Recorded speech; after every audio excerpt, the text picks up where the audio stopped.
2 gram മുതൽ പാദസരങ്ങൾ, വളകൾ, 1/2 gram മുതൽ സ്റ്റഡുകൾ, 2000 രൂപ മുതൽ റിങ്ങുകൾ, 1 ഗ്രാമിൽ തുടങ്ങുന്ന മാലകൾ, നെക്ലസുകൾ, 9000 രൂപ മുതൽ ഡയമണ്ട് നെക്ലസുകൾ, 1 ലക്ഷം മുതൽ ആരംഭിക്കുന്ന വെഡിംഗ് സെറ്റുകൾ. കൂടാതെ നിങ്ങളുടെ പഴയ സ്വർണത്തിന് ഏറ്റവും ഉയർന്ന മൂല്യവും. Maharaja gold and diamonds, toll junction, Edappally, Palluruthy, Tripunithura, Kalady, Eramalloor, Aroor പള്ളി, തുറവൂർ, തൃശൂർ.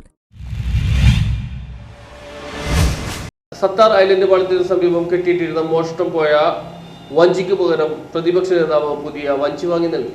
നോർത്ത് പറവൂർ കൊട്ടുവള്ളിക്കാട് സത്താർ ഐലൻഡ് പാളത്തിന് സമീപം കെട്ടിയിട്ടിരുന്ന വഞ്ചിയും വലയും മോഷ്ടിച്ചു കൊണ്ടുപോയത് കാരണം ജീവിതം വഴിമുട്ടിയ കൊട്ടുവള്ളിക്കാട് കരയിൽ വി ഗോപാലൻ ജീവിക്കാനുള്ള സാഹചര്യം ഒരുക്കണമെന്നുള്ള ബൂത്ത് കമ്മിറ്റിയുടെ അഭ്യർത്ഥന പരിഗണിച്ച പ്രതിപക്ഷ നേതാവ് വി സതീശൻ മത്സ്യബന്ധനത്തിന് പോകാനുള്ള വഞ്ചി വാങ്ങി നൽകി. ചടങ്ങിൽ block president Francis Valiyaparambil, UDF chairman PS Ranjith, മണ്ഡലം president Madhulal, Anil Elias, youth Congress block president Sreeraj, booth president Raji, Vanchipurakkal, Pradeep Mangadan, Venuvalath, Manoj K. Das തുടങ്ങിയവർ സംസാരിച്ചു. News bureau, Paravur.